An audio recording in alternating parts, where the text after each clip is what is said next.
형 요즘 미국 팟캐스트 보면은 에비게일 슈리어라는 분이 나와가지고 엄청 논란이 되고 있더라고. 배드 테러피라는 책을 쓴 분인데 이분이 주장하는 게 미국에서 굉장히 갑론을박이 많이 일어나고 있어요.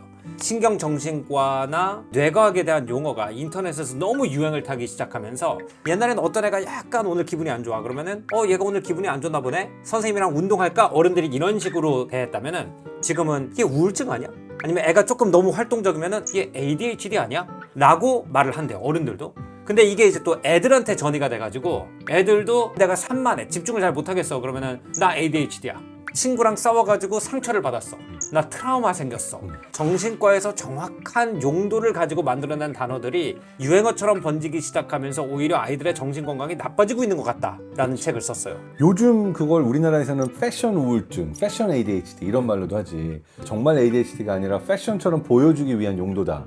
2년 전에 우리나라에서도 그런 뉴스 많았잖아요. 인스타그램 프로필에다가 자기 아파트 단지 써놓고 아니면 자기 어느 고등학교 나왔다. 그래서 언제 아이들도 이렇게 사회적 계층이 있다는 걸 답습했지라고 어른들이 우려하는 그런 기사가 굉장히 많이 나왔었어요. 근데 미국에 지금 어떤 유행이 들고 있냐면은 이 인스타 프로필에다가 자기가 생각하는 자기의 정신적 문제를 써놓는데요. 자기 이름 써놓고 아래다가 해시태그 ADHD, 일종의 방패 같은 거라는 거예요. 어차피 이렇게 산만해 라는 말을 하기 전에 그냥 방패처럼 나 ADHD야 뭐라고 하지 마, 나 우울증이야 이거 병이야 뭐라고 하지 마, 나한테 운동하라고 그러지 말고 긍정적으로 생각하라고 하지 마, 이거는 장애예요 라는 식으로 애들이 이거를 방패처럼 쓰는 게 유행이 되는 것도 미국에서 굉장히 많은 사람들이 걱정을 하고 있더라고요. 예전에는 나를 알아가는 과정이 자연스럽게 사람들을 만나고 뭔가를 같이 해보고 친구들이 야, 너 되게 활발하네, 활동적이네, 아니면 내가 이들이 나를 어떻게 바라보는가의 시각을 표정으로 말투로 유추해 볼 수 있다 보니까 굳이 고민하지 않아도 내 친구들의 반응과 주변 사람들의 반응을 통해서 그 이미지가 내 머릿속에 형성이 되는 거거든. 근데 지금 세상은 내가 그러한 형태로 직접적으로 누군가의 피드백을 받기가 참 어려워졌어. 오프라인에서 사람 만나는 것보다 온라인에서 훨씬 많이 만나고 사람들 만나고 싶어 하지 않으니까 어디 가도 원격으로 주문하거나 사람들하고의 관계가 적은 편을 선호하고, 사람들이 나는 어떤 존재지라고 할 때 사람들과 부딪히면서 몸으로 알 수 있는 피드백이 적어지고 어떤 진단명이 있거나 테스트를 해서 내가 몇 문제 중에 몇 문제 맞췄지, 이것 자체가 나의 아이덴티티를 형성하게 됐다라고 보는 건데, 올해 4월에 이거를 정리한 되게 재밌는 논문이 하나 나왔었어. 내가 직접적으로 오프라인에서 이런 피드백이 적을수록 명품에 집착하게 되고 등수에 집착하게 되고 어떤 진단명이나 정확하게 나와 있는 개념들이 있어야 그걸로 나라는 사람이 정의가 된다라고 생각하는 경향이 강해졌다라고 분석을 했는데, 나는 그 논문의 결론에 대해서 상당히 많이 동감을 했어. 얼마 전에 anxious generation이라고 왜 청소년들 사이에 우울증이나 불안증 진단이 늘어나고 있는지를 이제 연구해가지고 책을 쓴 NYU 심리학자랑 인터뷰를 했어요. 조나탄 헤이트 박사. 예, 원래 인간은 사회생활할 때 형이 말한 대로 이렇게 몸으로 치고받고 해야 되잖아요. 근데 이 몸으로 치고받고 하는 거가 내 형이랑 싸우면 내가 100% 지겠다. 몸으로 치고받고 하는 거가 이제 인터넷 때문에 서구권에서 확 감소가 됐대요. 그래가지고 이제 청소년 불안증, 우울증이 엄청나게 늘어났다는 거예요. 실제로도 늘어나고 자가 진단도 늘어나고. 근데 묘하게 스마트폰이 들어왔는데도 행복도가 많이 안 떨어진 나라 중에 우리나라가 있어요. 원래부터 온라인이 발달해서가 아닐까? 그래서 그거를 이제 조사를 해봤더니 두 가지 이유가 있대요. 하나는 우리나라는 학원 열풍이 너무 심해서 우리가 어렸을 때부터도 놀이터에 애들이 없다는 말이 이미 나왔었잖아요, 핸드폰 이전에. 슬프다. 그러니까 놀이터에서 치고받고 했을 때 높아진 행복도에서 시작한 게 아니라 이미 학원에서 혼자 공부하다 혼자 인터넷보다 혼자 공부하다 인터넷보다 이 상태에서 시작을 했기 때문에 핸드폰을 한다는 사실 자체가 오프라인 소셜 인터랙션의 수를 떨어뜨리지 않았다는 거예요, 별로. 그리고 두 번째는 우리나라의 유교 같은 전통적인 사회 구조가 탄탄한 나라일수록 애들이 온라인에서 혼란을 덜 겪는데요. 실제로 한국뿐 아니라 미국에서도 전통적인 사회 역할론이 강한 곳일수록, 즉 예를 들어서 미국의 남부에 한 커뮤니티 전체가 다 같은 교회를 다닌다든지 이탈리아 출신 이민자 동네여서 이탈리아에서 넘어온 전통적인 가족관계가 튼튼하다든지 이런 것들이 이제 옛날에는 되게 답답하고 구식이다 그래도 사람들이 싫어했는데, 경험이 제한적인 상황에서는 자기가 영화를 보고 책을 읽고 경험을 하고 여행을 하고 그러면서 자기 아이덴티티를 스스로 만드는 게 굉장히 즐거운 경험이었다는 거죠. 근데 그거를 못하는 전통 사회적 가치가 있으면 답답해, 난 이쪽이 좋아, 이쪽을 선호했었는데, 이제 애들이 10살 때부터 소셜미디어로 온갖 사람들의 비유 포인트를 다 동시에 접하다 보니까 정의가 안 되는 거예요. 부모들은 아직도 옛날 생각하고 너 스스로를 스스로 정의해봐 라고 하는 애들은 날 어떻게 정의하지? 굉장히 당황스럽다는 거예요. 그러다 보니까 예를 들어서 10대 여자아이들 사이에 거시증 해시태그를 단 애들끼리 모여서 같이 굶는 경험을 공유하는 이런 커뮤니티가 생겼다는 거예요. 사회적으로 나를 스스로를 정의할 길이 없는데 마르고 싶고 그 다이어트를 극단적으로 하는 사람인데 나도 그래 나도 그래 그러면은 그룹이 생기잖아요. 그러면 우리 거식증 자매야 같이 누가 더 말란다 사진 공유하고 그러다가 죽음에 이르는 친구들도 있고 마치 이게 하나가 없으면 소외감을 느끼고 이게 있어야만 어떤 특정한 대화 특히 감정에 대한 대화에는 낄 수 있다는 생각을 가지면서 이런 게 늘어난다는 얘기를 하셨어요. 그러니까 사실은 이러한 ADHD나 우울증을 나의 아이덴티티로 가져가는 거는 사회적인 시스템의 문제라고 보는 게 맞다고 생각해. 뭐냐면 인간의 뇌는 기본적으로 두 가지를 원해. 나는 어떤 존재인가를 알아내고 싶어하는 욕구가 있고 다른 하나는 누군가와 연결되고 연대돼서 나랑 비슷한 사람, 나를 이해할 수 있는 사람들과 함께하고자 하는 욕구가 큰데 우리가 예전 같으면 사실 우리 둘도 20대 때 친해졌잖아. 왜 친해졌나? 우리가 자주 다니는 카페나 클럽이 비슷하다 보니까 자연스레 자주 보고 얘기 나누다가 통하니까 친해진 게 자연스러운 만남이었잖아. 근데 이제는 내가 어디 카페를 다니면서도 누군가를 얼굴 본다고 하이 이러고 말 걸고 친해지고 같은 동네 자주 봤네요. 이러한 만남이 훨씬 적으니까 온라인에서 같은 걸 보고 즐기는 사람들 뭔가 같은 해시태그를 사용하는 사람들끼리의 연결 가능성이 높아지다 보니까 뭐 내가 하루 종일 다니면서 나를 보고 웃어준 사람이 얼마나 있었지 많이 웃어줬으니까 나는 뭔가 호감형이고 인상이 좋은가 보다 이렇게 내 아이덴티티가 생겨나는 게 아니라 내가 온라인에서 라이크 몇 개 받았지 어떠한 지표를 통해서 정의되는 사회가 되다 보니까 사람들이 나 자신을 정의하는 데 있어서 그런 지표들을 사용하려는 것 같고 그리고 또 하나가 이제 온라인에서 만난 사람들끼리 감정적인 소통을 하기 어렵잖아요. 항상 이렇게 뭔가 있는 척 해야 되는 공간이 되잖아요. 근데 내 프로필에다가 난 ADHD예요. 나는 이런 장애가 있어요 라고 다는 순간 감정적인 소통이 갑자기 가능해지는 면도 있을 거예요. 그러네.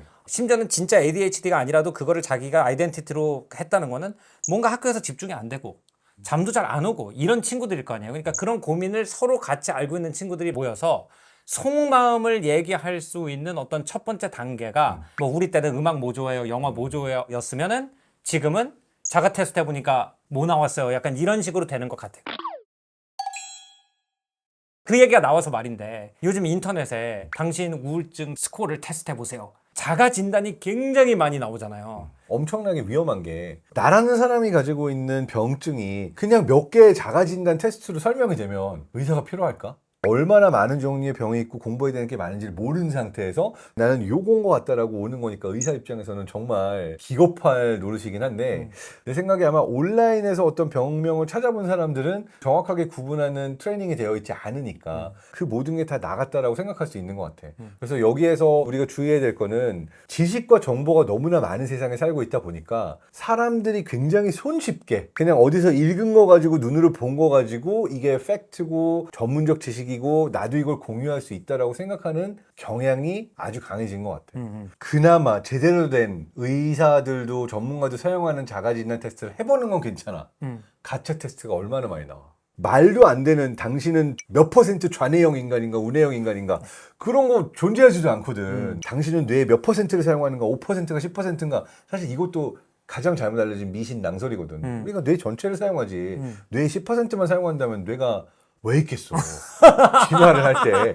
아니, 그걸 또 온라인으로 내가 작성한 테스트를 어떻게 알아내냐고. 근데 그런 종류의 테스트를 통해서, 와, 나는 뇌의 75%를 쓰는 사람입니다. 뭐 이러면서 이제 그거를 날 정의하려고 한다는 것 자체가 의미가 없는 거지. 형 볼링볼 효과라는 게 뭔지 알아요? 들어봤어요? 볼링볼? 형이 하는 얘기랑 좀 관련이 있는 얘기인데 인터넷에 보면 막 저거 나도 하겠다 이런 글 되게 많이 달리잖아요. 피카소 특히 보면은 저거 나도 그리겠다 뭐 이러고 축구 보는 사람들 특히 맞아.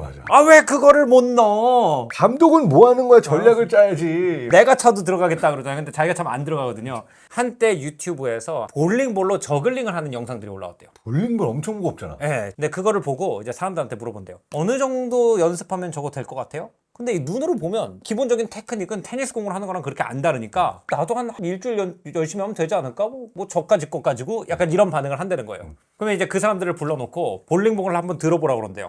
그 다음에 다시 물어본대. 얼마나 연습하면 저거 할 수 있을 것 같아요? 그럼 대부분의 사람들이 나 이거는 평생 못 할 것 같아요.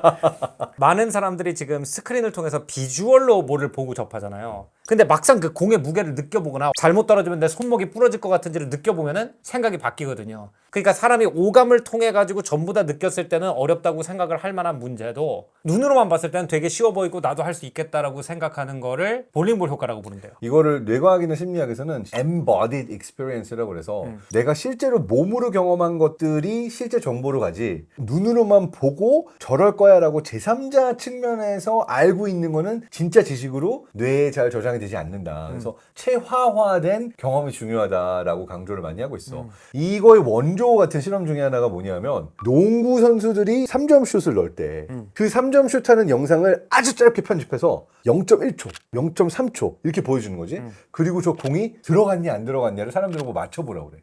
두 그룹을 나눈 거야. 세상에서 3점 슛 넣는 장면을 제일 많이 본 사람들이 누굴까? 농구 팬들. 농구 코치. 아, 농구 코치. 그치. 늘 보면서 이게 지도를 해주니까 시각적 경험이 제일 많은 건 농구 코치 그룹일 거야. 네. 이걸 제일 많이 해본 사람은 누굴까? 선수. 농구 선수. 그래서 한쪽 그룹에 농구 선수를 놓은 거야.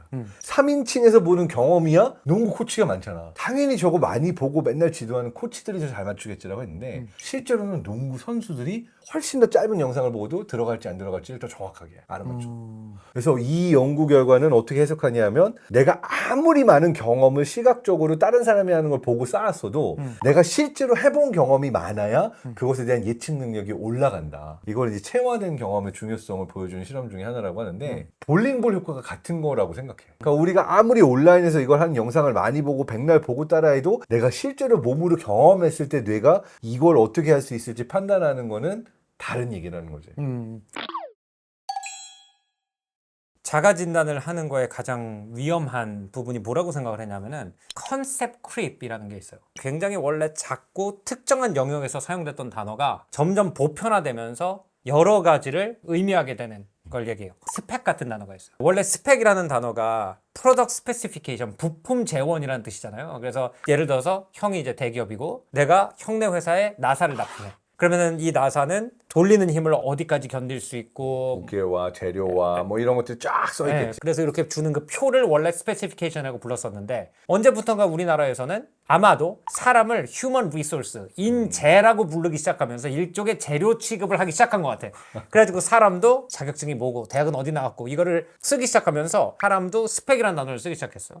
근데 지금은 그 컨셉이 더 확장돼가지고 외모도 스펙이다, 매력도 스펙이다 이런 것처럼 그 사람이 사회적인 어드밴티지를 가져다 줄 수 있는 모든 걸 다 스펙이라고 부르잖아요. 이런 게 이제 대표적인 컨셉 크립의 예라고 할 수가 있는 것 같은데 내가 생각할 때 흥미로운 거는 ADHD, 우울증 이런 것처럼 굉장히 특정한 의학적인 상황에서 써야 되는 단어를 사람들이 그냥 일상적으로 좀 우울한 성격 이런 것까지 쓰기 시작한다는 거죠. 근데 이걸 언어적으로 분석해 보면은 속성 형용사들이거든요. 그러니까 옛날에는 어떤 사람이 우울해 그러면은 아, 쟤 오늘 좀 우울하네. 이건 상태 형용사예요. He's depressed. 디프레스 된 거는 일시적인 현상이니까 친구들이 가가지고 야 우리 영화 보러 갈래? 술 한잔 하자. 아, 술 한잔 하자. 우리 나가가지고 운동 같이 하자. 놀자. 이러면서 이제 얘를 치얼업을 할 수 있는. 그러니까 스테러스는 변화가 가능하다는 전제를 가지고 있는데 he's depressed를 he's depressive로 바꿔버리잖아요.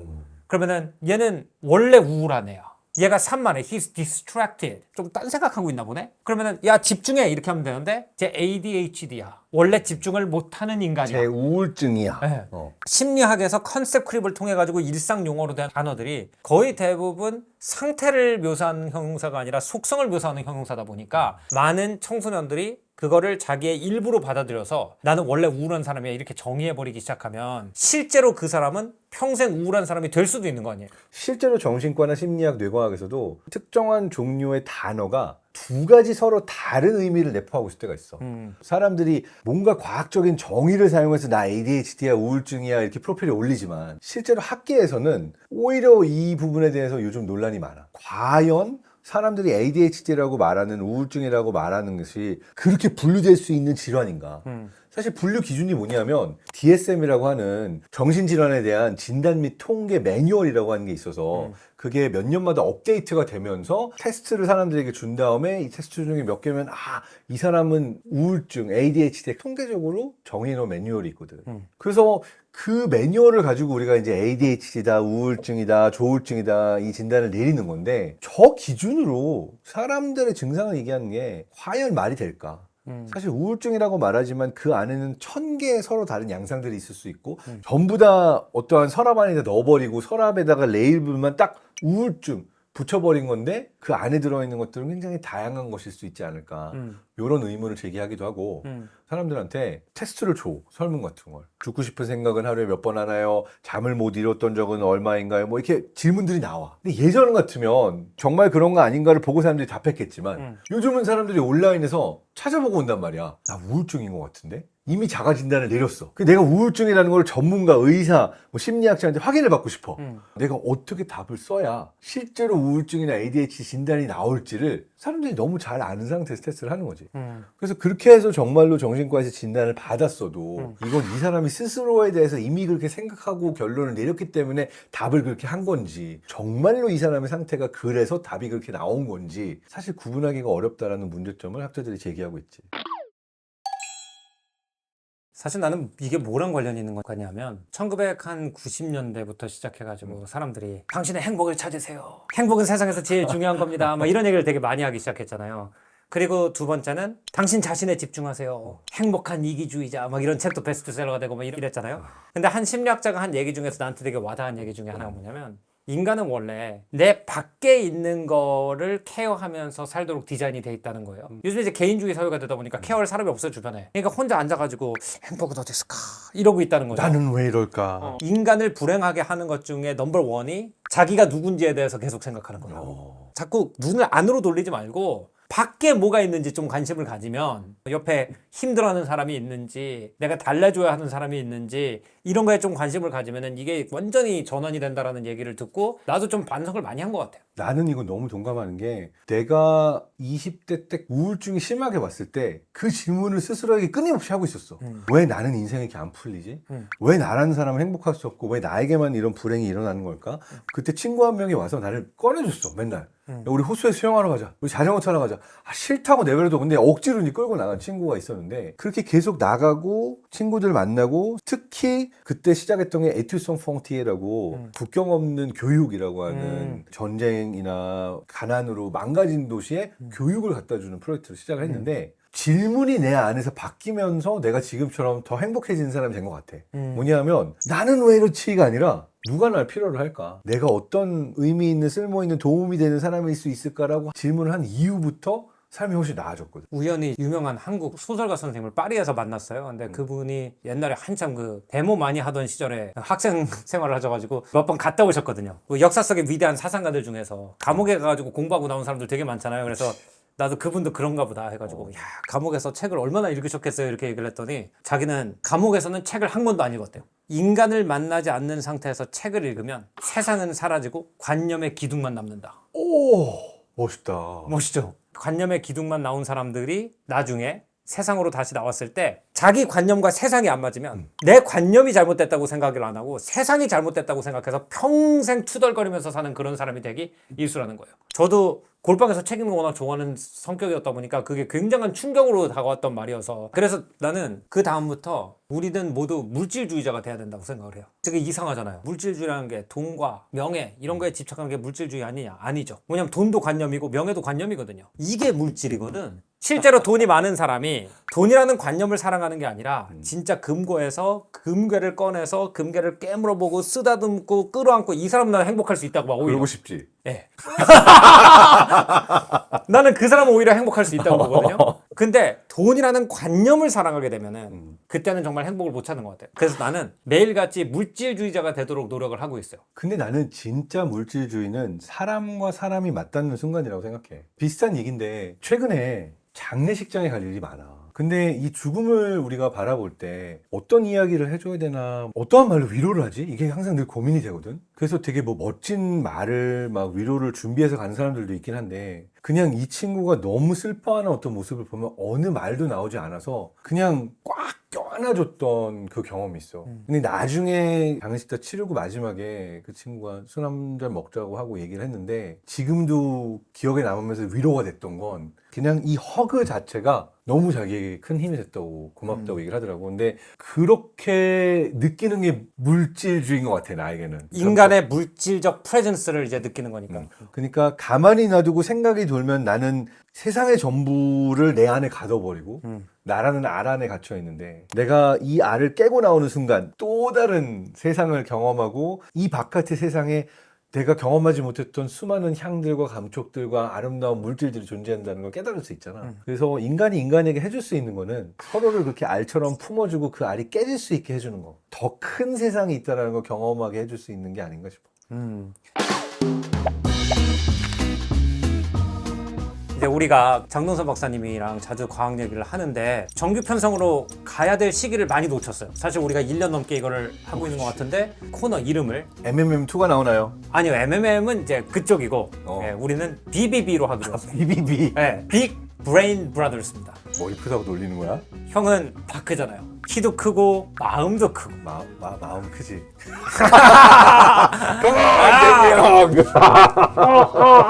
형과 내가 같이 하는 거에 어울리는 이름 BBB, 빅 브레인 브라더스로. 빅 브레인 브라더스. 자, 그래서 오늘 장동성 박사님을 게스트로 한 코너가 아닌 정식 런칭된 BBB 첫 번째 코너로 여러분 찾아뵙습니다. 다음번에도 더 재밌는 과학 이야기로 여러분 찾아뵙겠습니다. BBB Brains will be back.